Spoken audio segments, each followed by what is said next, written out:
Good morning all of you. तो कल हम लोगों ने अपना जो टॉपिक कंप्लीट किया था, origin of continent and ocean, मतलब महाद्वीप और महासागरों की उत्पत्ति। उससे संबंधित अगर कोई भी प्रॉब्लम हो तो आप लोग क्वेश्चन पूछ सकते हैं, ठीक है। उसके बाद हमने उसके लास्ट में एक टॉपिक के बारे में थोड़ा सा डिस्कस किया था कि महाद्वीपीय विस्थापन सिद्धांत, मतलब आपके सिलेबस में टॉपिक दिया हुआ है कॉन्टिनेंटल ड्रिफ्ट थ्योरी, ठीक है। और इसमें जो स्पेशली एक वैज्ञानिक का नाम दिया गया है वैगनर, जो आपके सिलेबस में है, ठीक है। तो अब जो वैगनर की थ्योरी है वो हमारे अलग से एक टॉपिक है, तो उसको हम अलग से बात करेंगे। वैसे बेसिक जो था हमने इसका डिस्कस कर लिया था उसी पार्ट के अंदर, जब हमने पढ़ा था कि जो वैगनर था वो प्रवाही मत का समर्थन करता है।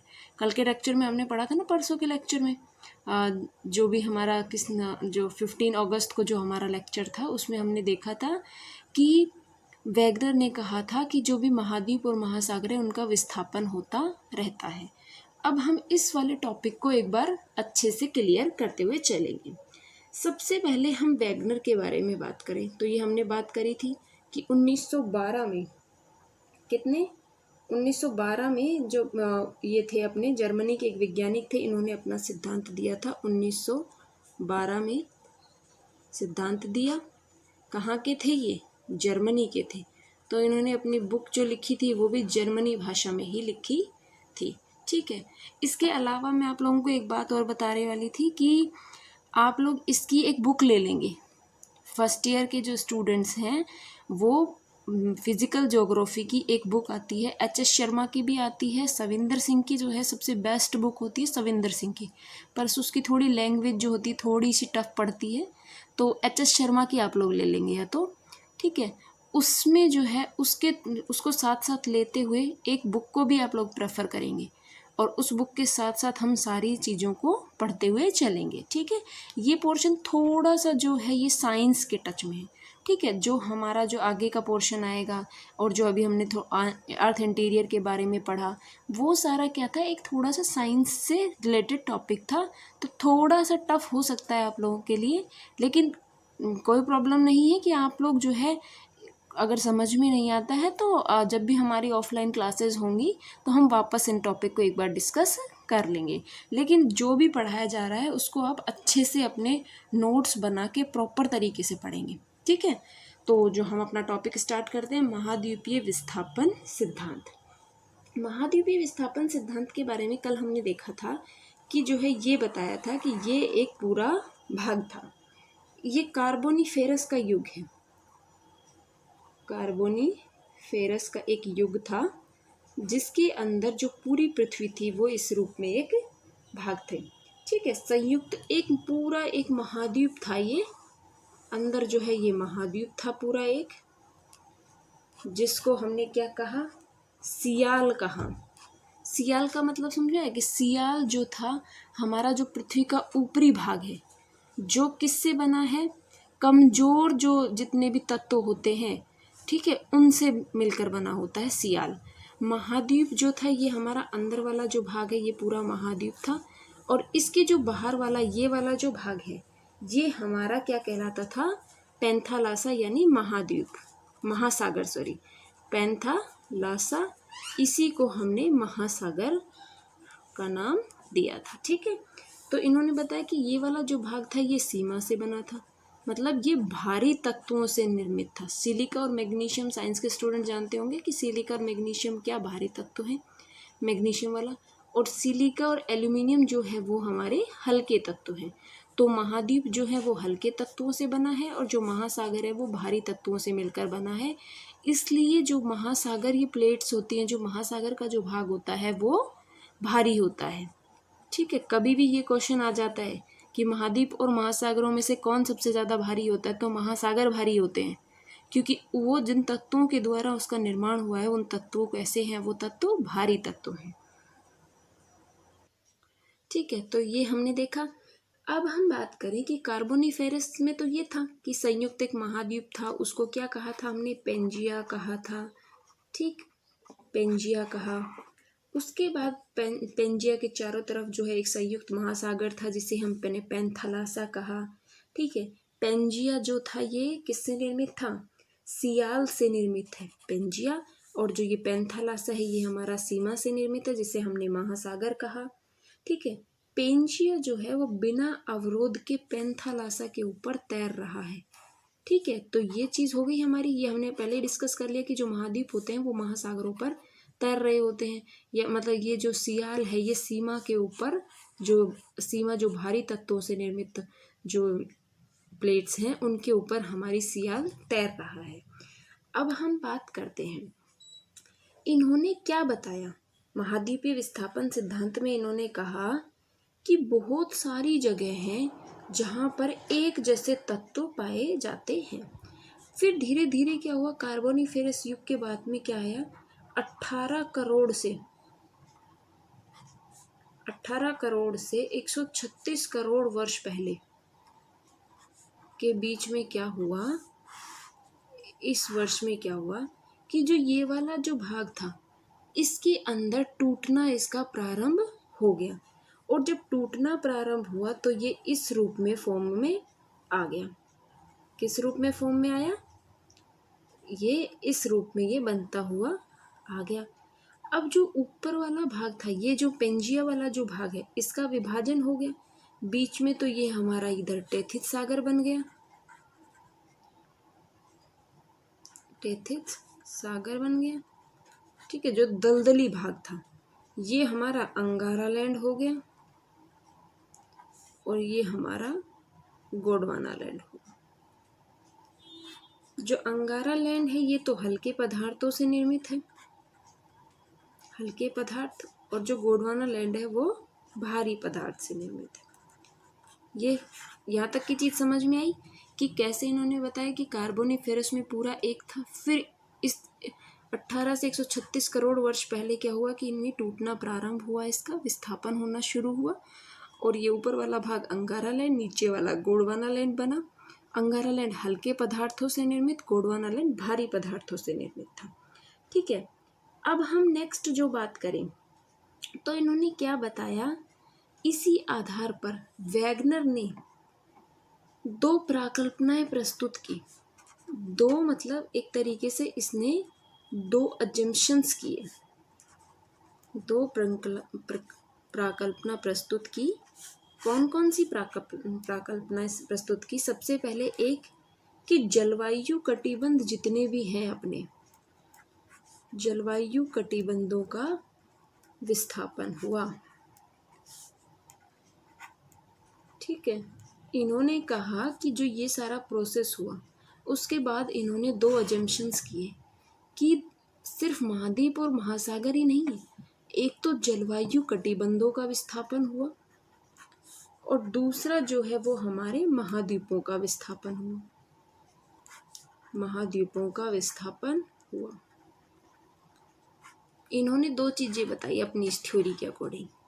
एक तो जलवायु कटिबंध, जलवायु कटिबंध मतलब किसी एक क्षेत्र की जलवायु, मतलब वहाँ का तापमान, वहाँ पे होने वाली वर्षा, वहाँ की जो भी वनस्पतियाँ हैं वो किस किस रूप में कैसे कैसे प्रभावित होती है, वहाँ की जितनी भी जलवायु है वो उस क्षेत्र का जलवायु कटिबंध कहलाता है।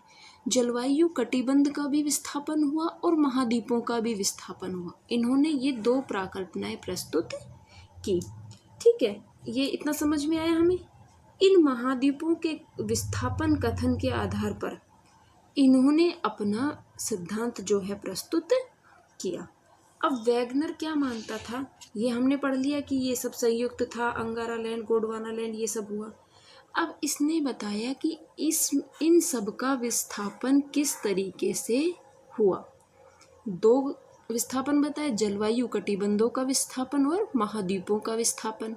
लेकिन ये विस्थापन हुआ क्या? विस्थापन मतलब एक स्थान से दूसरे स्थान पर जाना, मतलब अपने स्थान से खिसक जाना। ठीक है, इसको हम सरल भाषा में देखें तो सबसे पहले कि जो विस्थापन होता है क्या होता है, जैसे सब आपस में जुड़े हुए हैं, फिर एक स्थान से दूसरे स्थान पे उसका खिसकाव हो गया तो वो हमारा विस्थापन कहलाता है। तो इन दोनों के लिए क्या क्या बल जो थे वो उत्तरदायी रहे, उस चीज़ के बारे में हम देखेंगे। अब सबसे पहले अगर हम बात करें तो विस्थापन के लिए उत्तरदायी कारक, विस्थापन के लिए उत्तरदायी कारक। कौन कौन से कारक थे जो इस विस्थापन को प्रभावित कर रहे थे? सबसे पहला आता है चंद्रमा का ज्वारीय बल। ठीक। दूसरा है हमारा प्लवनशीलता का बल। ठीक। तीसरा हमारा आता है गुरुत्वाकर्षण का बल।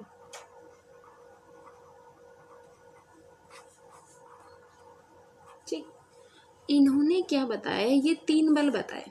अब हम इन तीनों के बल के बारे में थोड़ा थोड़ा जानेंगे। आपको जब अपना आंसर लिखना है तो तीनों बलों के बारे में 2-2 लाइन हमें लिखनी है। ठीक है। उत्तरदायी जो बल है, सबसे पहले आता है हमारा क्या, जो ये है चंद्रमा का ज्वारीय बल। पहला आया चंद्रमा का ज्वारीय बल। इस ज्वारीय बल में क्या होता है, जैसे ये हमारी पृथ्वी है और ये हमारा चंद्रमा है। ठीक है।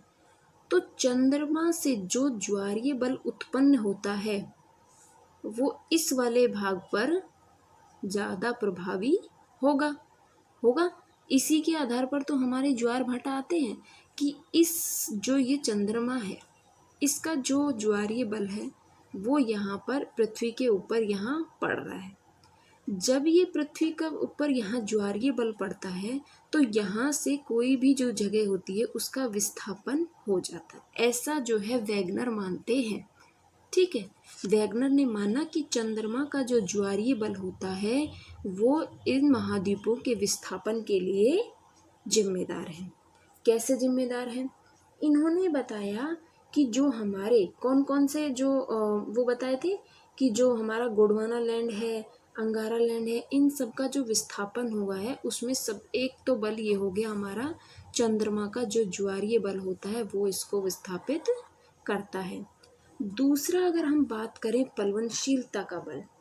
प्लवनशीलता का बल का मतलब हम लोग पढ़ते हैं, इसमें साइंस में पढ़ते हैं कि इसको तैरने का बल भी कहते हैं। तैरने का बल।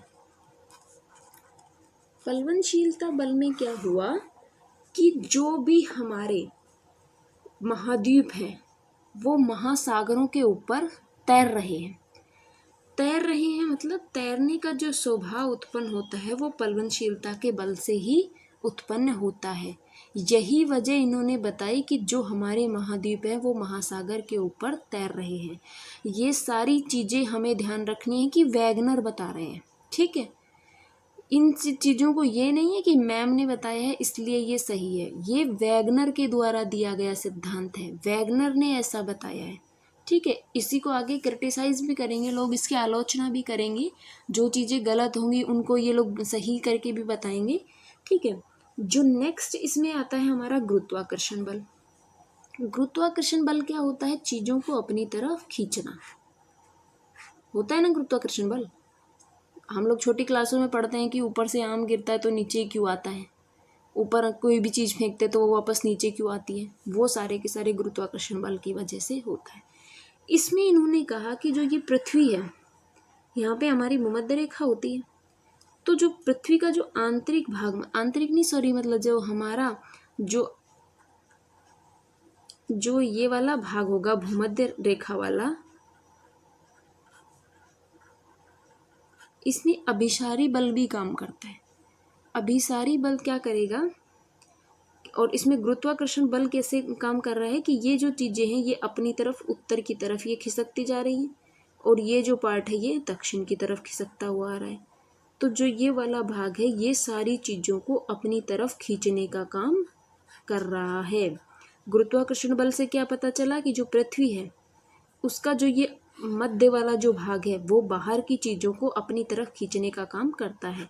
तो ये हमारा गुरुत्वाकर्षण बल यहाँ पर प्रभावी होता है। इतनी चीज़ समझ में आई कि 3 बल इन्होंने बताए विस्थापन के लिए, चंद्रमा का ज्वारीय बल, प्लवनशीलता का बल और गुरुत्वाकर्षण बल। ठीक है। ये चीज़ें हो गई कि इन्होंने क्या क्या माना क्या क्या नहीं माना, ये सारी चीज़ें हो गई। अब हम बात करते हैं आगे कि जो वैगनर के अनुसार कार्बोनिफेरस में पेंजिया का विभाजन जो हुआ वो किस किस रूप में हुआ। ठीक है। सबसे पहले अगर हम देखें, हमने पढ़ा कि जो गोंडवाना लैंड था वो भारी तत्वों से निर्मित था, अंगारा लैंड हल्के तत्वों से, और टेथिस सागर गोंडवाना लैंड और अंगारा लैंड के जो तत्व हैं उनके जो दलदली भाग है उनसे इसका निर्माण हुआ है। अब आता है आगे कि 13.6 करोड़ वर्ष पहले, करोड़ वर्ष के बाद क्या हुआ, जो ये पेंजिया इन्होंने बताया, इसी के अंदर 13.6 करोड़ वर्ष के पास के बाद क्या हुआ, गोंडवाना लैंड हमारा जो भाग था, कौन सा, एक तो गोंडवाना लैंड और वह अंगारा लैंड, गोंडवाना लैंड और अंगारा लैंड, इन दोनों के अंदर दोबारा से विभाजन कर दिया। इस चीज को बहुत अच्छे से समझना है कि पहले इन्होंने बताया पेंजिया था, पेंजिया का विभाजन करके इन्होंने क्या बता दिए, अंगारा लैंड और गोंडवाना लैंड। अब इन्होंने कहा कि गोंडवाना लैंड और अंगारा लैंड का भी विभाजन हो गया, ठीक है। तो जो गोंडवाना लैंड से जो बने, जो हमारा गोंडवाना लैंड है, इससे क्या हुआ, गोंडवाना लैंड से हमारे जो देखो ये हमने देखा था ना, ये है, ये हमारा गोंडवाना लैंड हो गया और ये अंगारा लैंड। इसी गोंडवाना लैंड से तो हमारे क्या दक्षिण अमेरिका, जो भी पार्ट दक्षिण में है वर्ल्ड के, वो अंटार्कटिका, उसके बाद आता है अफ्रीका, ऑस्ट्रेलिया, दक्षिणी भारत, जो अपना भारत का जो दक्षिणी भाग है वो सब गोंडवाना लैंड के भाग होते हैं। नेक्स्ट जो हमारा है कौन सा, अंगारा लैंड,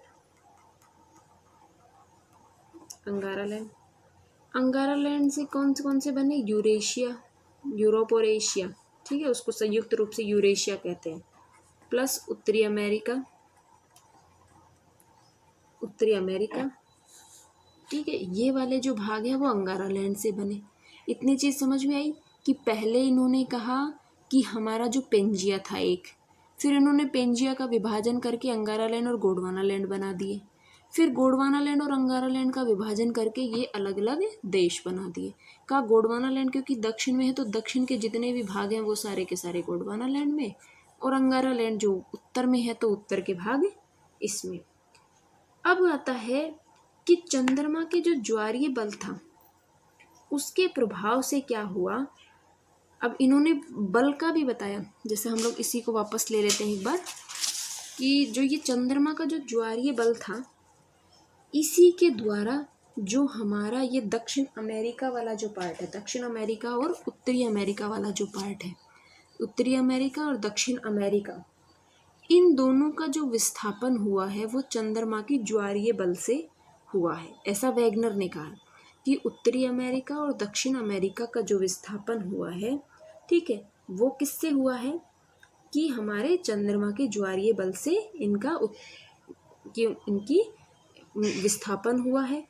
और ये जो ग्रीनलैंड है, ये इन्होंने बताया कि ये पहले इससे जुड़ा हुआ था, ग्रीनलैंड जो है वो इससे पहले जुड़ा हुआ था, जो आज अलग हो गया, क्योंकि जो ये वाला पार्ट है ये तो इधर खिसक गया, तो इसने इसको ग्रीनलैंड को पीछे छोड़ दिया, ये हमारा ग्रीनलैंड हो गया, ठीक है। वर्ल्ड का सबसे बड़ा आइलैंड, जो द्वीप जो कहते हैं, सबसे बड़ा द्वीप है ग्रीनलैंड, फर्स्ट नंबर पे आता है ये, ठीक है। जो हमारा उत्तरी अमेरिका और दक्षिण अमेरिका का जो पार्ट है, इसका विस्थापन किससे हुआ, चंद्रमा की ज्वारीय बल से इसका विस्थापन हुआ। इसने ग्रीनलैंड को जो है अपने इधर पीछे की साइड छोड़ दिया, और दोनों अमेरिका के विस्थापन से ही क्या हुआ, ये अटलांटिक महासागर जो है इसका निर्माण हो गया।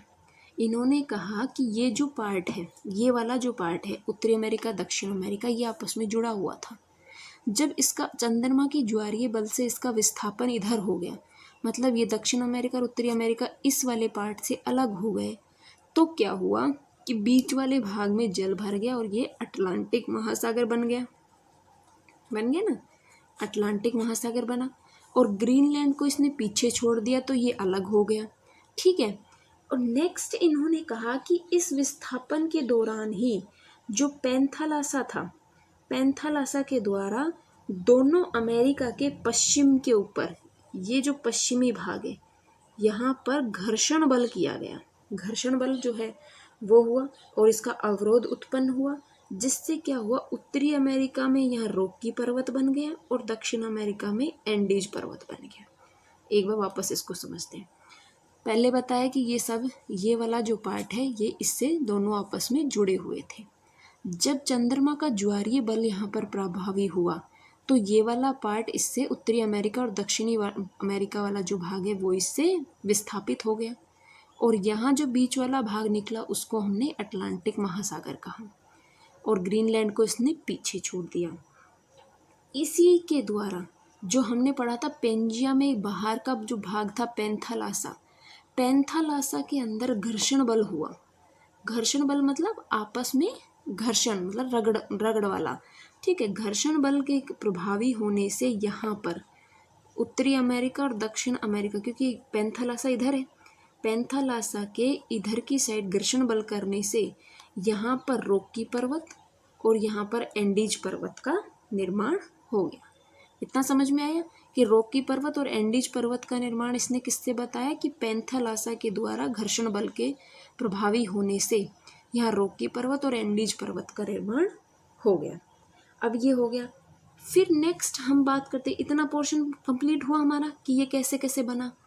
अब हम बात करते हैं कि जो पवनशीलता बल हमने पढ़ा, जो तैरने का जो स्वभाव होता है उसका जो हमने पढ़ा, उसमें हमने क्या पढ़ा कि जो पवनशीलता होती है बल के कारण, जो ऑस्ट्रेलिया है, ऑस्ट्रेलिया पहले यहाँ जुड़ा हुआ था, लेकिन जैसे ही पवनशीलता का बल यहाँ प्रभावी हुआ, ऑस्ट्रेलिया जो है टूटकर इधर पूर्व की तरफ विस्थापित हो गया। जब ये ऑस्ट्रेलिया पूर्व की तरफ विस्थापित हुआ, ठीक है, तो यहाँ पर दक्षिण, ये जो भारत वाला भाग है ये भी इससे जुड़ा हुआ था और जब ये जो पार्ट हुए हैं अलग, ये पवनशीलता बल के कारण, इधर चंद्रमा के ज्वारीय बल से, पवनशीलता से ऑस्ट्रेलिया पूर्व में चला गया और जो ये भाग था जो हमारा दक्षिण भारत का, ये भी गुरुत्व बल और पवनशीलता दोनों प्रभावी होने के कारण उत्तर पूर्व में इसका विस्थापन हो गया और आज का हमारा भारत यहाँ स्थित है। इस विस्थापन के दौरान ही क्या हुआ, टेथिस सागर के अवशेष बचे थे। हम लोग इंडियन ज्योग्राफी जब कभी आगे पढ़ेंगे तो उसमें देखेंगे कि हिमालय की जो उत्पत्ति हुई थी वो कैसे हुई थी। उसमें जो टेथिस सागर का यहाँ पे अवशेष होता है, उसी अवशेष के अंदर अवरोध उत्पन्न होने से हमारे यहाँ हिमालय पर्वत की उत्पत्ति होगी, ठीक है। ऑस्ट्रेलिया तथा भारत के विस्थापन से ही जो ऑस्ट्रेलिया है और जो ये भारत है, इन दोनों के विस्थापन हो जाने से यहाँ का जो बीच का भाग निकल कर आया उसे हमने क्या कह दिया, हिंद महासागर। इतना समझ में आया कि कैसे अटलांटिक महासागर बना। अब जो है ये भारत और ऑस्ट्रेलिया भी जुड़े हुए थे, पवनशीलता बल यहाँ प्रभावी हुआ, ऑस्ट्रेलिया पूर्व में चला गया और जो ये भारत था ये उत्तर पूर्व में चला गया, ठीक है।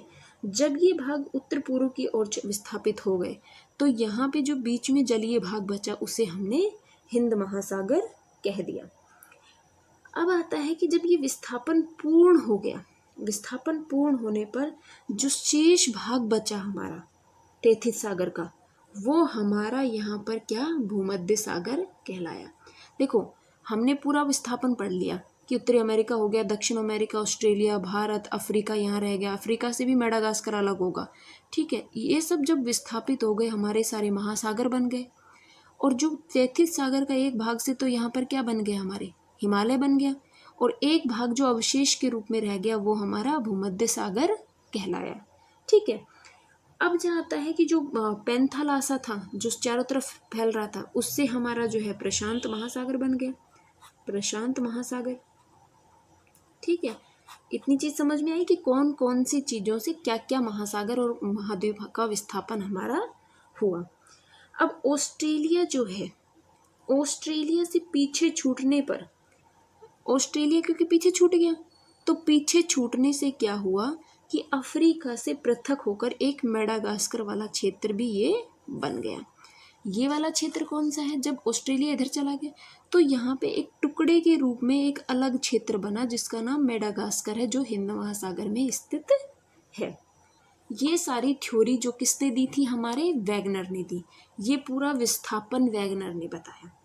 अब हम वैगनर के दोषों की बात करें कि इन जो सिद्धांत इन्होंने दिया उसमें क्या क्या दोष नज़र आते हैं, क्या क्या चीज़ें जो है हमें सही नहीं लगती हैं। सबसे पहले तो जो बाकी के जितने भी विद्वान रहे, जो भी हमारे जो भूगोलवेत्ता रहे, इन्होंने बताया कि जो वैगनर ने जो ये विस्थापन के लिए जो बल बताए थे ना हमारे, जो ये चंद्रमा का ज्वारीय बल, प्लवनशीलता का बल, ठीक है, और जो हमारा कौन सा था एक गुरुत्वाकर्षण वाला बल, ये सारे जो बल हैं यही पर्याप्त नहीं है। और भी बहुत सारे बल हैं जो इनको प्रभावी रूप से प्रभावित करते हैं, ठीक है। तो इन सब में हमने देखा कि कैसे जो है इसका एक क्रिटिसिज्म हमारे सामने निकल कर आता है, इसकी एक आलोचना आती है कि ये जो बल थे ये पर्याप्त नहीं है। दूसरा, इन्होंने सिर्फ महाद्वीपों का विस्थापन किया, महासागरों का विस्थापन इन्होंने नहीं किया, बल्कि जो महाद्वीप होते हैं इनका अगर विस्थापन हुआ है तो महासागरों का विस्थापन भी अपसरण क्रिया के द्वारा होता है, ठीक है। दूसरी कंडीशन होगी, पहला क्या जो क्रिटिसाइज आलोचना हुई कि जो बल हैं, जो इन्होंने बल बताए हैं कि ये बल प्रभावी हुए, वो बल अपर्याप्त हैं और बहुत सारे बल हैं जो इसको प्रभावित करते हैं।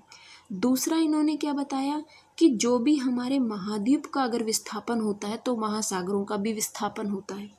इन्होंने सिर्फ महाद्वीपों का बताया, महासागरों का विस्थापन इन्होंने नहीं बताया। तो इसने कहा कि भाई जो हमारे महाद्वीप होते हैं उसके साथ साथ महासागरों का विस्थापन भी होता है।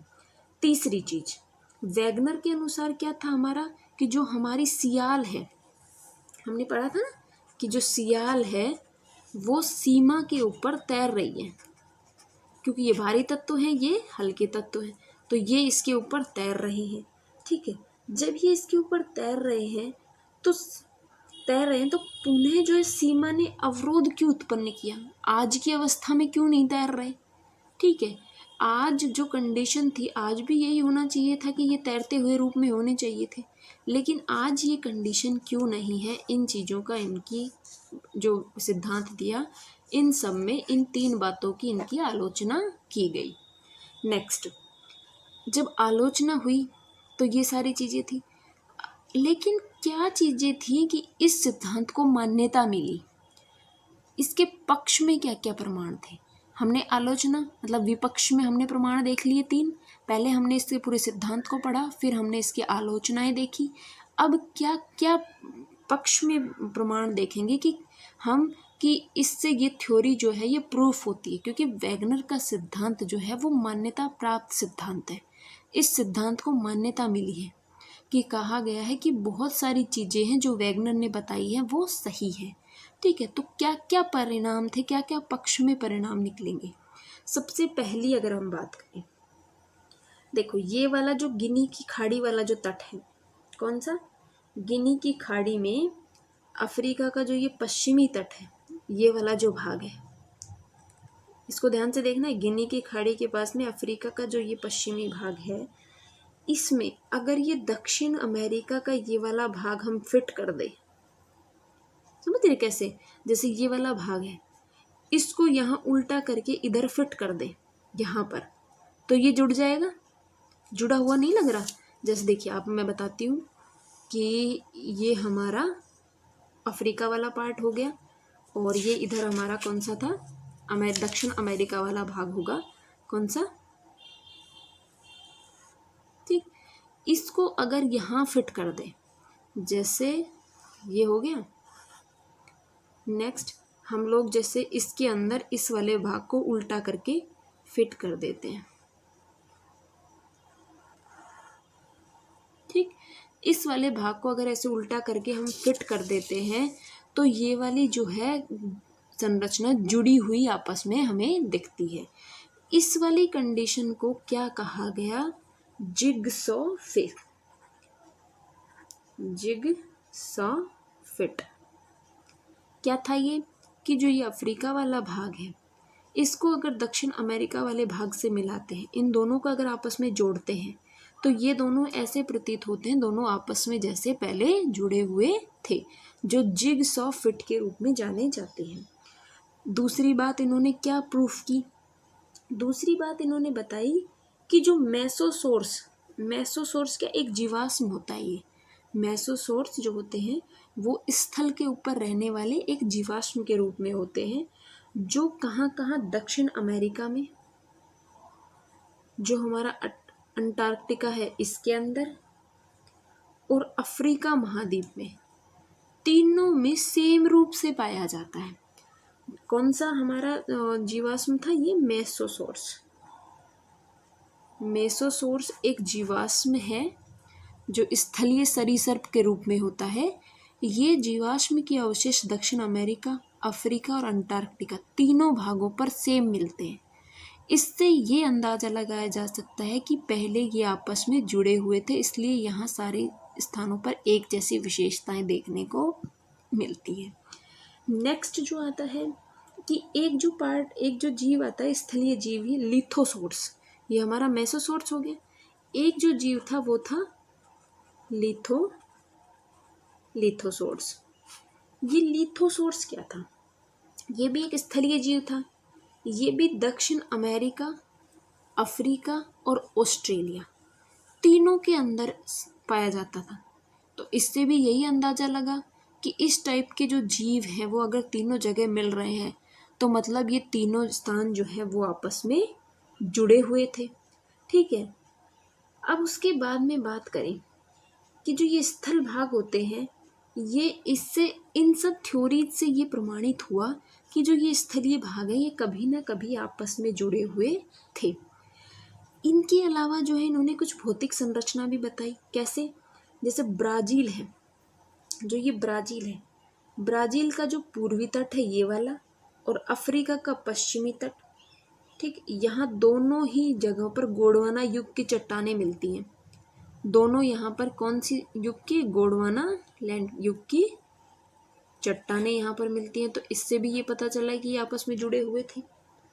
फिर बात करें कि जो ये पश्चिमी यूरोप वाला जो भाग है, ये वाला भाग पश्चिमी यूरोप का, जर्मनी, फ्रांस, ठीक है, ये वाले भाग, और जो उत्तरी अमेरिका का ये वाला भाग है, ठीक, इन दोनों के अंदर जो हलचल मिलती है, इन दोनों के अंदर जो कैलेडियन हलचल मिलती है, जो पर्वत निर्माण से संबंधित जितनी भी हलचलें मिलती हैं, कैलेडोनियन हलचल बोलते हैं इसको, कैलोडियन हलचल, वो दोनों पर समान रूप से पाई जाती है, इस वाले क्षेत्र में और इस वाले क्षेत्र में। इससे ये प्रूफ होता है कि ये दोनों भी आपस में जुड़े हुए थे। ठीक है। फिर एक पक्षी होता है, कौन सा? लेमेंडन पक्षी। लेमेंडन पक्षी क्या करता है कि हर साल जब हमारी गर्मियाँ आती हैं, गर्मियों में वो पश्चिमी यूरोप की यात्रा पर आता है। जैसे हमारे यहाँ भरतपुर में हम लोग देखते हैं कि जो साइबेरियन क्रेन आती है, उसी प्रकार से पक्षी जो है विचरण करते रहते हैं। पक्षी भी एक स्थान से दूसरे स्थान पर जाते हैं और अपने टाइम पर वापस भी आते हैं। इसी तरीके से लेमेंडन नाम का एक पक्षी होता है जो हर साल गर्मियों में क्या करता है कि यहाँ पर पश्चिमी यूरोप में आता है, यात्रा करता है, और अटलांटिक महासागर में ये डूब जाते हैं। ठीक है, यहाँ से यहाँ आएंगे और उसके बाद में अटलांटिक महासागर में ये डूब जाते हैं।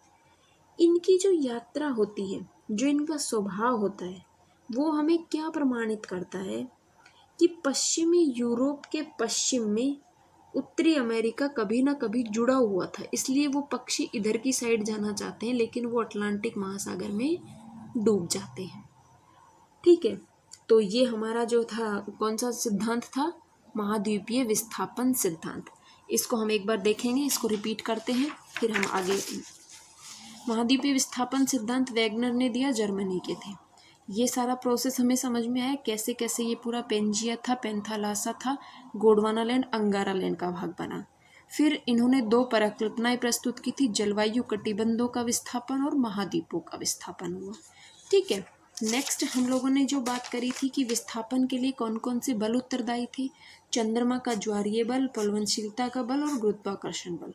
ये किस किस तरीके से काम करते हैं वो हमने पढ़ा था।